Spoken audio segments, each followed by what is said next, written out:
नमस्कार दोस्तों, हमारे चैनल में आप लोगों का स्वागत है। मैं हूं शैलेंद्र। आज हम देखते हैं जो रिक्रूटमेंट एक minute recruitment of civilian personal in Indian navy 2023, recruitment of tradesman skill in Indian navy है। तो अब आइए देखते हैं इसकी पूरा notification. Indian navy invite on online application for eligible candidate. क्या है? For eligible candidate through in website. कौन सी वेबसाइट है? www.joinindiannavy.gov.in for the following post or tradesman skill selected candidate normally will have to serve in NDA under administrative control of headquarter western naval command Mumbai. कहाँ कहाँ आप अपनी नौकरी सर्व कर सकते हैं? कहाँ? Headquarter eastern naval command Visakhapatnam. और they can however be posted anywhere in India in at naval unit. मतलब कि अगर कहीं और भी जो यूनिट है वहां भी आप पोस्टेड हो सकते हैं। Formation as per administrative requirement है, रिक्वायरमेंट। तो अब आइए देखते हैं इसके बारे में। General central service group C non gazetted industrial की जो पोस्ट है ये है। इसका जो पे स्केल होगा वो होगा लेवल 2 का होगा, जो 19,900 से 63,200 रुपए इन द पे मैट्रिक्स होगा। अब आइए देखते हैं। NAD मुंबई है ना,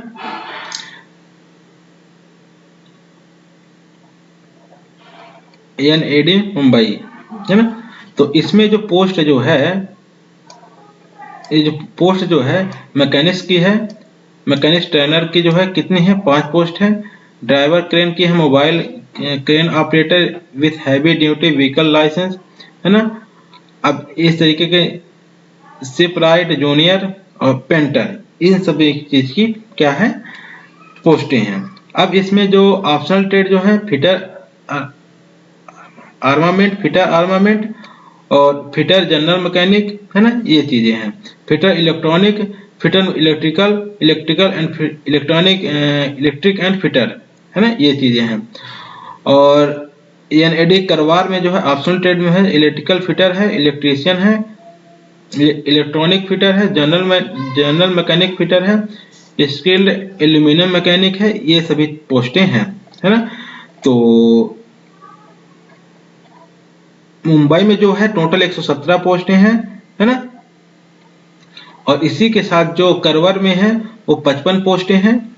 और गोवा में जो है इलेक्ट्रॉनिक फिटर के लिए, इलेक्ट्रिक फिटर के लिए है, और ड्राइवर क्रेन के लिए है। और हाँ, इसमें 2 पोस्ट है गोवा में। और विशाखापट्टनम में ड्राइवर क्रेन के लिए 1 पोस्ट है।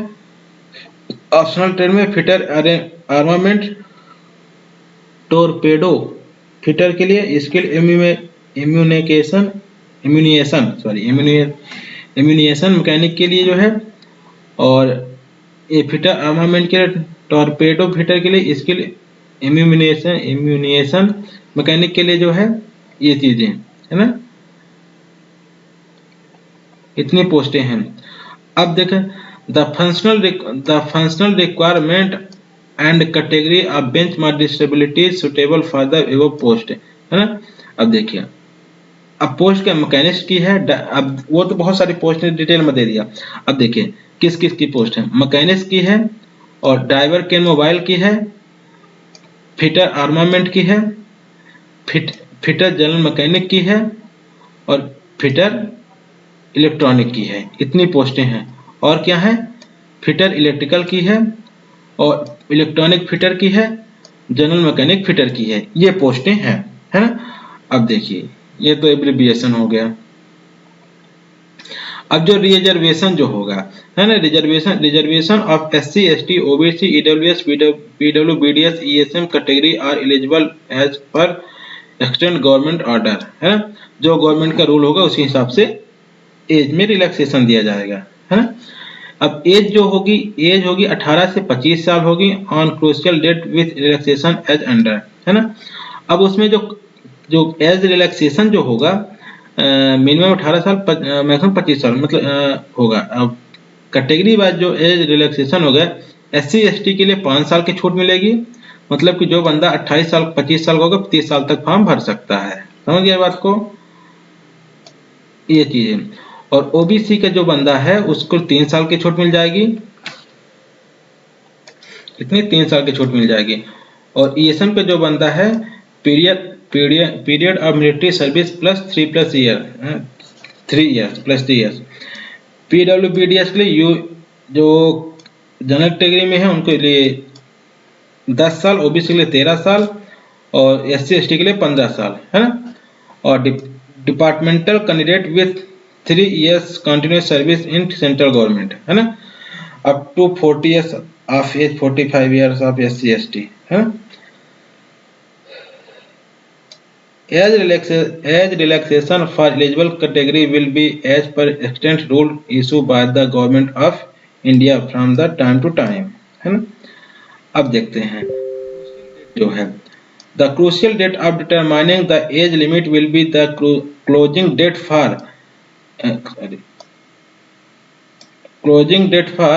receipt of online application.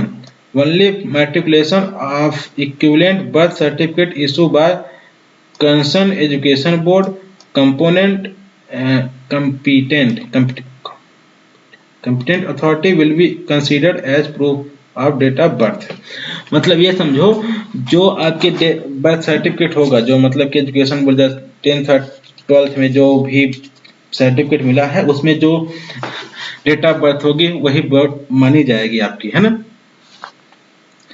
अब इस फॉर्म को भरने के लिए इसकी जो एग्जाम फीस है, candidate except SC ST ex serviceman and women candidate who are exempted from payment of fee are required to pay fee of ₹250, है ना, ₹205 only through online mode by net banking भेजा। ये सब चीजें हैं, मतलब किसके लगे कितनी फीस। अब इसमें किसको छोड़ के SC ST एक सर्विसमैन और वुमेन कैंडिडेट को छोड़कर सबकी और बाकी सबकी फीस लगेगी कितनी, ₹205 लगेगी, है ना। Admit card will be issue for the examination only for those candidate who have successfully paid the examination fee और who are entitled to waiver of examination fee। मतलब एडमिट कार्ड उसी का दिया जाएगा जिसकी पेमेंट सक्सेसफुल हो चुकी है। Note fee once paid shall not be refunded, fee वापस नहीं होगी, है ना। In case of unsuccessful payment if amount has been deducted from your account please wait for 7 working days automatically refund of money to your account. मतलब अगर मान के चलो अनसक्सेसफुल पेमेंट हुई है तो आपके उसमें अकाउंट से पैसा कट गया है तो 7 दिन का वेट करें, आपके अकाउंट में वो पैसा आ जाएगा, है ना। अब इस फॉर्म को भरने के लिए इसका एसेंशियल क्वालिफिकेशन क्या होगा, फॉर स्किल्ड और इम्यूनिएशन मैकेनिक के लिए, है ना, मैट्रिकुलेशन और equivalent for from a recognised board, है ना, आपको 12वीं पास होना चाहिए, 2 इयर्स सर्टेन पास होना चाहिए, 2 years certificate course from a recognised industrial training institute under the craftsmanship training scheme in any of the following trade. मतलब कि आपको ITI कंप्लीट होनी चाहिए, प्लस उसमें से कौन कौन से इलेक्ट्रीशियन के लिए, इलेक्ट्रॉनिक मैकेनिक और इलेक्ट्रोप्लेटर और फिटर और इंस्ट्रूमेंट मैकेनिक और मैकेनिक्स के लिए और मैकेनिक कम्युनिकेशन इक्विपमेंट मेंटेनेंस। ये चीजें आपके पास क्या होनी चाहिए, एसेंशियल क्वालिफिकेशन होना चाहिए फॉर रिमेंबरिंग पोस्ट। और इसके बाद बची हुई पोस्ट के लिए मैट्रिकुलेशन और equivalent from recognised institute of board with knowledge of English मतलब कि अगर आपने मैट्रिकुलेशन पास किया है तो उसके साथ आपको इंग्लिश का नॉलेज होना चाहिए, है ना। शुड हैव कंप्लीटेड अप्रेंटिसशिप, आपको क्या कंप्लीट होनी चाहिए, अप्रेंटिस कंप्लीट होनी चाहिए in the relevant trade for the post, आपके जो जिस ट्रेड से आप क्या किए हो, ITI किए हो, उसी ट्रेड से आपको अप्रेंटिस कंप्लीट होनी चाहिए। Mechanic sorry Mechanic are equivalent with 2 years regular service in the appropriate technical branch of the Army, Navy and Air Force। जो मैकेनिक होंगे वो लोग 2 years के रेगुलर सर्विस दिए होंगे किसमें, technical branch of Indian army, navy या air force में हो, वो भी कर सकते हैं, है ना।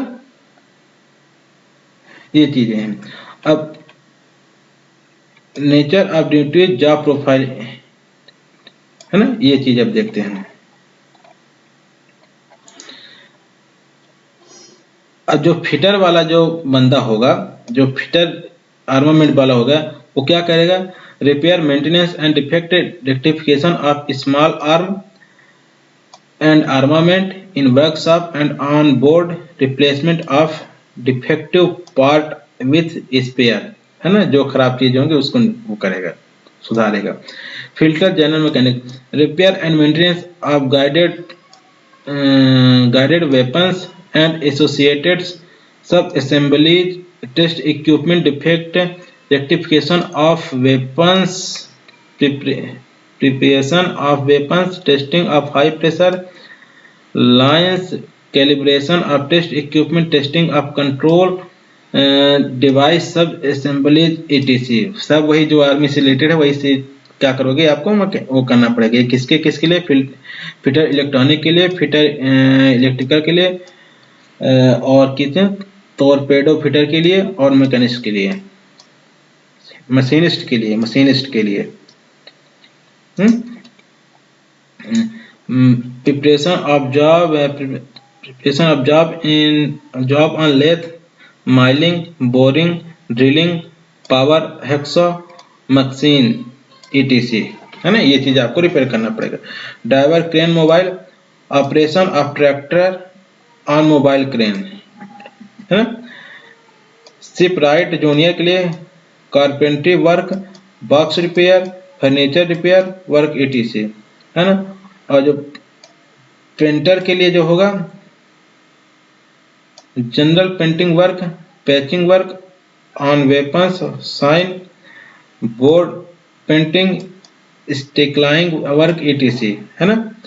अब इलेक्ट्रिक फिटर के लिए, electrical work in the workshop, repair of breakdown machine and on board electric work, है ना। एम्यूनिशन मैकेनिक के लिए जो होगा वो किसके लिए क्या होगा, repair and maintenance of ammunition explosive, है ना, ये चीजें होंगी, है ना। मोड ऑफ सिलेक्शन, अब मोड ऑफ सिलेक्शन को होगा, the selection of candidate will be carried out as per extent guidelines promulgated by competent authority the previous as for fellow, है ना। क्या है, स्क्रीनिंग ऑफ एप्लीकेशन, है ना, स्क्रीनिंग ऑफ एप्लीकेशन, है ना।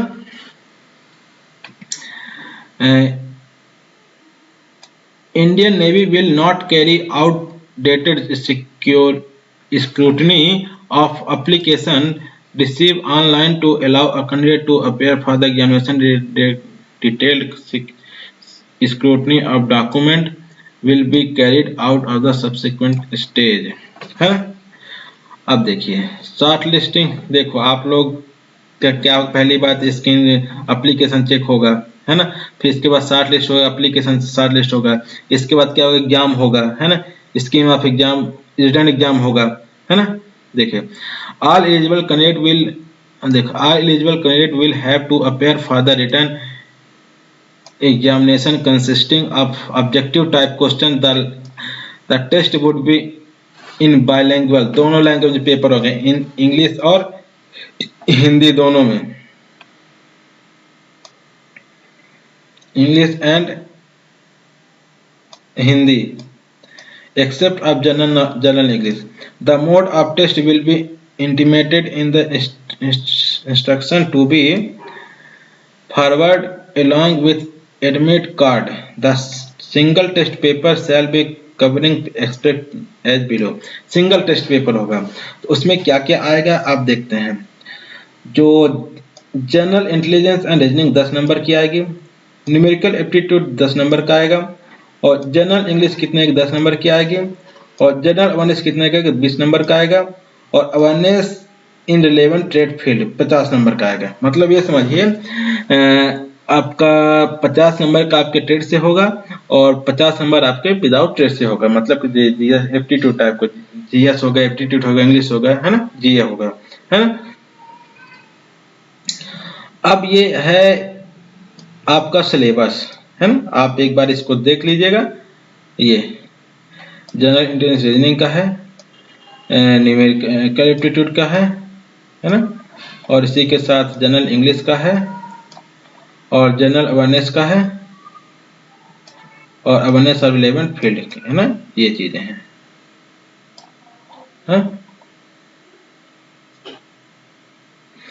डेट ऑफ एग्जामिनेशन कब होगा? Date of examination, date, time and venue return examination will be communicated to the shortlisted. मतलब कि वेबसाइट में आपको www.indiannavy.nic.in में आपको नोटिस कर दिया जाएगा, है ना।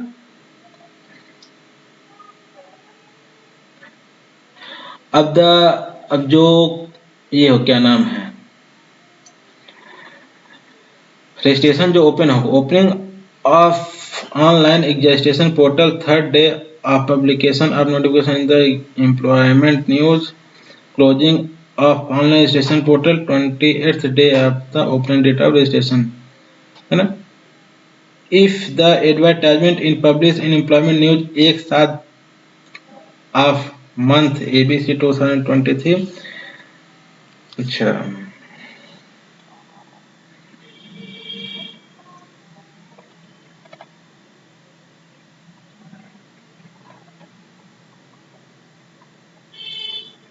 ये तो नॉर्मल जो क्या नाम है, क्या क्या लगाना है, क्या क्या नहीं लगाना है।